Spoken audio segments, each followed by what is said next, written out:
तथाकथित Instagram influencers के पीछे छिपकर कांग्रेस के खिलाफ एक दुष्प्रचार कर रही थी। ये मुझे ऐसा लगता है बेवकूफ़ी की हरकत कर रही थी, घटिया बातें कर रही थी, और कहा जा रहा था कि कांग्रेस ने कुछ इंस्टाग्राम इन्फ्लुएंसर्स को एआई समिट के खिलाफ वीडियो बनाने के लिए पैसा दिया है। मैसेजेस दिखाए जा रहे थे, इसमें ना किसी का नंबर दिख रहा था ना किसी का नाम दिख रहा था, वो दोनों चीजें कटी हुई थी, और कहा जा रहा था कि कांग्रेस ऐसा कर रही है। सर्वप्रथम तो कांग्रेस ऐसा क्यों करेगी? कांग्रेस इस तरह का फर्जीवाड़ा नहीं करती, इस तरह का फर्जीवाड़ा बीजेपी करती है। पहली बात, यह कोरा झूठ है। इंस्टाग्राम इन्फ्लुएंसर्स से दुष्प्रचार कराया जा रहा था, और उसके बाद जब भारतीय युवा कांग्रेस ने कानूनी कार्रवाई करना शुरू किया और शिकंजा कसना शुरू किया, तो ये ज्यादातर इंस्टाग्राम इन्फ्लुएंसर्स बिलबिला गए और अपने वीडियो डिलीट कर करके भागने लगे। अभी तक ज्यादातर वीडियो डिलीट हो चुके हैं। मेरे पास एक पूरी फहरिस्त है यहाँ पर, किसने वीडियो किया था, किसने डिलीट किया। मैं उसके बारे में नहीं जानना चाहती हूँ, मैं क्यों उनको फेमस करूं, लेकिन ये सच है कि ये दुष्प्रचार जो था ये कराया जा रहा था और वो अब डिलीट करके भागने लगे। एक जमाना था जब इस तरह की चंडू खाने की खबरें बीजेपी चलवाने की कोशिश करती थी और वो खबरें चल जाती थी। अब वो दिन लद चुके हैं। सोशल मीडिया पर हम अग्रेसिव हैं, सोशल मीडिया पर हम हर चीज का, फेक न्यूज का पर्दाफाश करते हैं, और ये पर्दाफाश भी हो गया क्योंकि उनमें से ज्यादातर अकाउंट्स वो अकाउंट्स थे जो प्रो बीजेपी नरेंद्र मोदी का गुणगान करते हैं, उनका चरण वंदन करते हैं।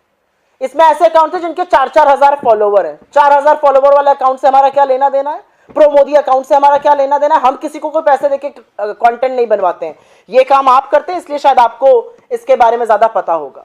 इस तरह की स्क्रिप्ट बीजेपी फेक न्यूज की लगातार लिखती जाती है, लेकिन अब उनका बार बार पर्दाफाश होता है, लेकिन बेशर्म है और शर्म इनको आती नहीं है।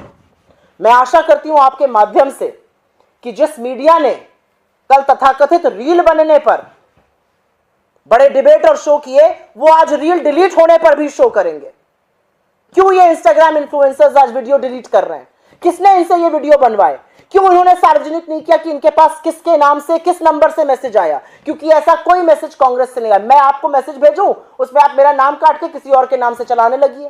ये क्या फर्जीवाड़ा है भाई? और एआई समिट का पर्दाफाश हम क्यों करेंगे? एआई पर्दाफाश तो वहां के लोग कर रहे थे। प्रधानमंत्री जैसे ही आए, एआई में जिन लोगों ने अपना पैसा दे के कियोस्क खरीदा था उनको बाहर निकाल दिया गया। एआई समिट में चीनी रोबोट आया हुआ था, उसका गुणगान पहले डीडी न्यूज करता रहा, उसके बाद मंत्री महोदय करते रहे। एआई समिट में टेकवेयर चोरी हो गया। एआई समिट में इतना इंटरनेट ही नहीं था कि स्टेबल डेमोन्स्ट्रेशन हो सके। एआई समिट में मोदी जी ने कितनी फजीहत कराई, सबका हाथ उठवा दिया। सैम ऑल्टमैन कह रहा मैं बड़ा कंफ्यूज था, यहां पे हो क्या रहा था। यह असलियत है। एआई समिट का प्रभाव तब होता जब आप भारत का डेटा बचाते। आपने भारत का डेटा, हिंदुस्तान का डेटा अमेरिका के सामने आत्मसमर्पण करके, नतमस्तक करके उनको सौंप दिया है, और अब इस तरह की फिजूल की हरकतें और बातें कर रहे हैं। असलियत यह है कि चीनी रोबोट पर कोई विवेचना नहीं हो रही है, कैसे वो वहां पहुंच गया। और आईवाईसी के खिलाफ जिस तरह की बर्बरता की जा रही है, जबकि शांतिपूर्ण प्रदर्शन था जो हमारा संवैधानिक हक है, हमने कोई वायलेंस नहीं किया। हमने मोदी जी के जो कॉम्प्रोमाइज्ड होने की बात उठाई, हमने कैसे उन्होंने आत्मसमर्पण करके, नतमस्तक करके डील करी हिंदुस्तान के किसानों के खिलाफ, हिंदुस्तान का डेटा का समर्पण करके, एनर्जी सिक्योरिटी का समर्पण करके, कैसे हमने $500 बिलियन का सामान लाना कबूल लिया, कैसे हमने अमेरिका के टैरिफ को शून्य बनाना कबूल लिया, इस पर सवाल उठाया। प्रधानमंत्री मोदी एक कॉम्प्रोमाइज प्रधानमंत्री हैं, लेकिन विनाशकाले विपरीत बुद्धि। प्रधानमंत्री इज कॉम्प्रोमाइज, ये बात नेता विपक्ष राहुल गांधी ने सदन में कही, सड़कों पर कही जा रही है। हार्ड फैक्ट्स और डेटा के साथ ये बात कही। बीजेपी का काउंटर कॉम्प्रोमाइज कैंपेन है। कम्युनिकेशन में जब आपके ऊपर कोई बात चिपक जाती है तो आप उसको दोहराते नहीं है। इनकी मति मर गई है। लेकिन मुझे खुशी है इस बात की कि डर के मारे ही सही, ये जो इंस्टाग्राम इन्फ्लुएंसर्स कानूनी कार्रवाई के डर से आज अपने रील डिलीट कर रहे हैं, इस पर भी मीडिया चर्चा करेगा और पता करेगा ये वीडियो इनसे किसने बनवाए, कितना पैसा लेके इन्होंने ये वीडियो बनवाए, अब क्यों डिलीट किए गए, क्यों इन्होंने नंबर नहीं दिखाए, नाम नहीं दिखाए जो तथाकथित कांग्रेस ने भेजे थे। क्योंकि कांग्रेस ने ऐसा कुछ नहीं भेजा था। वो मैसेजेस भी बीजेपी की आईटी सेल से आए थे, बीजेपी के नेताओं से आए थे। मेरे फोन में, अगर मेरा फोन उठा दीजिए यहां पर, मेरे फोन में तमाम ऐसे मैसेजेस आ चुके हैं जो सॉरी कह रहे हैं, जो खेद व्यक्त कर रहे हैं। मैं सार्वजनिक करके उन लोगों को फेमस नहीं करूंगी, लेकिन तमाम ऐसे लोग हैं जो मुझसे सॉरी कहकर वीडियो डिलीट कर रहे हैं। क्यों ऐसा हो रहा है, इसका सवाल का जवाब इस देश के सामने रखना चाहिए, देना चाहिए। आप आईवाईसी के खिलाफ जो कार्रवाई करिए, असली बात यह है कि आईवाईसी के खिलाफ आप जितनी बर्बरता कर रहे हैं, आप उतनी अपनी मिट्टी पलीद कर रहे हैं। आप दिखा रहे हैं कि कितना सत्ता का और संसाधनों का दुरुपयोग आप कर रहे हैं। I will very briefly make a statement in English on this. For the last 48 hours, there has been a witch hunt that's been going on. All kinds of fake news has been planted. It has been alleged that the Congress party, the Indian Youth Congress, allegedly paid some Instagram influencers to make reels and videos opposing the AI summit. We have never paid anybody to make any video like that. We categorically said it from day one. This is absolutely fictitious and fake news. It's only when the Indian Youth Congress spoke about a legal action being taken against these Instagram influencers, they are running helter-skelter, they got scared, and most of these accounts, and I have a list of these guys here, most of these accounts are now deleting their videos and running away.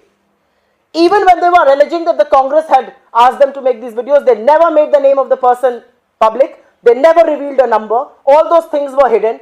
Who knows? It's the BJP IT cell that had got that message circulated. It's the BJP IT cell that got all these Instagram influencers to make videos against the Congress. Because the reality is that all of those videos, all of those influencers are a part of the pro-Modi, pro-BJP ecosystem. They constantly and repeatedly and frequently keep making videos supporting the BJP and all its ill-gotten and ill activities and misadventures.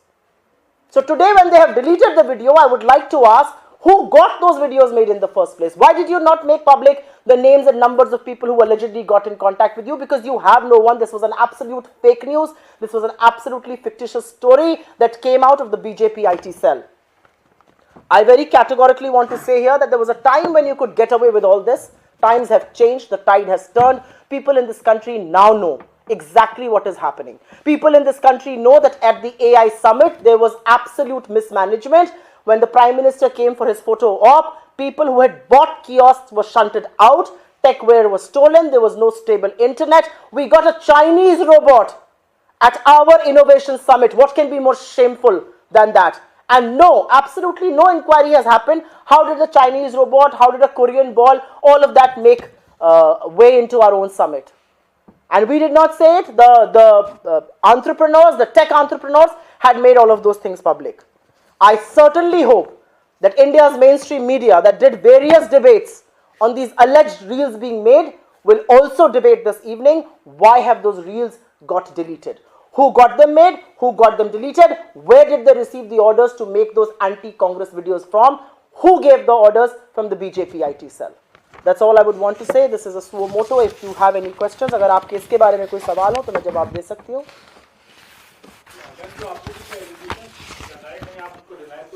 आगे आप लोग इस पे कुछ बढ़ेंगे क्या? क्योंकि BJP के गायब से बीजेपी के खुद सांसद इस बात को कह रहे थे कि आप लोगों ने ये चीज की है, क्योंकि आप लोग जो बीजेपी के सांसद कह रहे थे वो झूठ बोलते हुए पकड़े गए और उनके खिलाफ तो कानूनी कार्रवाई और भी होनी चाहिए, क्योंकि उन्होंने पिछले 48 से 72 घंटों में ऐसे तमाम एआई जनरेटेड वीडियो लगाए हैं जिस पर उन्होंने एआई जनरेटेड भी नहीं लिखा है. कांग्रेस के एआई वीडियोस को डिलीट कराने वाली बीजेपी और खासतौर से अश्विनी वैष्णव जी और प्रधानमंत्री नरेंद्र मोदी जी, मुझे आपसे पूछना है कि एआई जनरेटेड वीडियो का एक क्राइटेरिया है और वो क्राइटेरिया है कि कैसे एआई जनरेटेड उस पर डिस्प्ले होना चाहिए. आपके वीडियोस पर, आपके पार्टी के वीडियोस पर, आपके नेताओं के वीडियोस पर, आपके सांसदों के वीडियोस पर वो एआई जनरेटेड नहीं लिखा है. इसके खिलाफ एक्शन आप कब लीजिएगा? या सारा एक्शन सिर्फ कांग्रेस पार्टी के खिलाफ लेना है? वो जो 25-30 बाबू बैठकर सहयोग पोर्टल में निर्देश देते हैं कि ये वीडियो डिलीट करो, वो वीडियो डिलीट करो, वो ये तथाकथित एआई वीडियोस जो बिना डिस्प्ले के बन रहे हैं, बिना डिस्क्लेमर के बन रहे हैं, वो कब डिलीट कराए जाएंगे?